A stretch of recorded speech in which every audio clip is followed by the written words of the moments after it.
Okay, back here with Fusion on your own, and what we're just going to call this one is adding the ribs. So we have this rib and this rib to add. And I thought we'd do this in a separate video.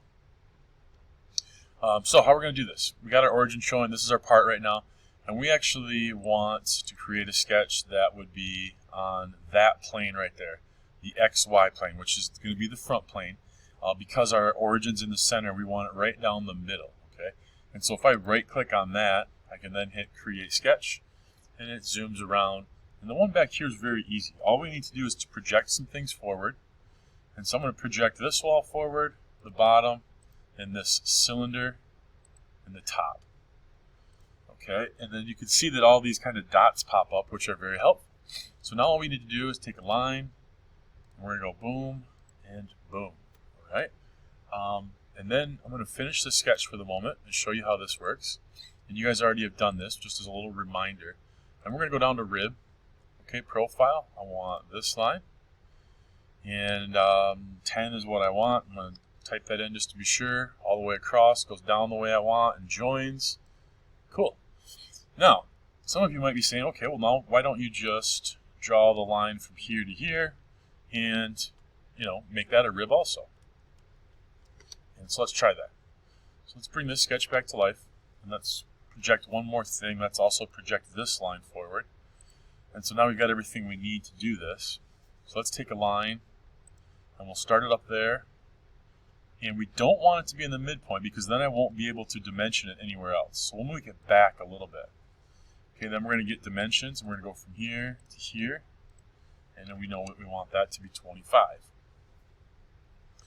And so now I've just kind of updated that sketch. Let's wake it back up so that we can see it. And now let's try our rib tool on that line. Whoops, not the one I wanted. I missed. Okay, rib. So let's try that profile. Okay, and some weird stuff happens. It automatically snaps above the circle because it doesn't know where it wants me to end. Trying to draw the rib from the side of a cylinder is very difficult. I'm just going to hit escape for a second. You can see right here, because it's the very point of this curve, when it tries to project out, it actually misses what it's trying to hit.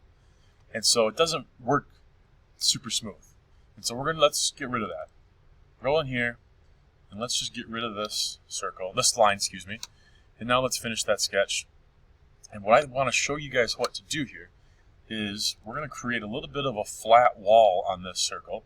And if you look closely at this, you can see that's how it's made. From there to there is flat. That part is not round on that cylinder to give it something to adhere to. All right, and so all we need to do is we're going to hit in this sketch, which was our sketch 1, I'm going to hit my line tool.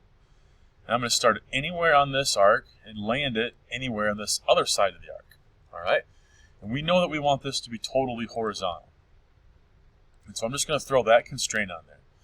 And because this circle is centered over this line and this point right here, as soon as I tell this line that it needs to be perfectly horizontal, it automatically puts the midpoint right on here.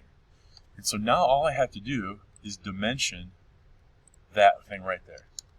And we know we want it at 10. And now we're going to go in here and we're going to trim this out. Trim this and this. And now I've got this flat part of this cylinder. Okay? And so now it automatically moved my projections back, right? So now we can go back in here. And now let's do that line the right way. Okay, so now we're doing that. We're going to land it anywhere down here, and then we'll dimension it. And all this stuff, so this whole line right here is now that flat thing that we created, that flat surface. Okay, so now when I hit 25 and enter, and I want to go and, I don't know why it took me to the top view here. And now when I go to put a rib tool on this, it's got this flat wall. Let's see if that helps. So now rib this. 10. See how that does that perfect? It knows where it needs to be now because it had that flat wall to create the rib against. And so now I hit OK, and we are now done with this object. And so if you go back and take a look here, let's go back to our assignment millimeters, and it looks like we're going to assign a material of magnesium. Do something a little bit different here. Okay, so let's do some magnesium on this. Let's get rid of all these sketches and things like that. I'm going to move my origin out of there. And I'm going to move my face over here.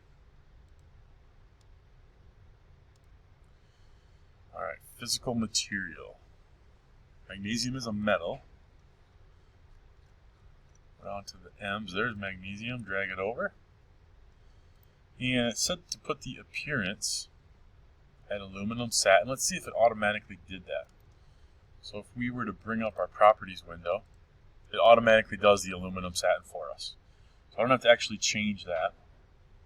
And then we're doing properties window showing. Take a screenshot of this to turn it in. And so this would be what you're able to then submit. And so this will be our answer key also on this drawing. All right, thanks.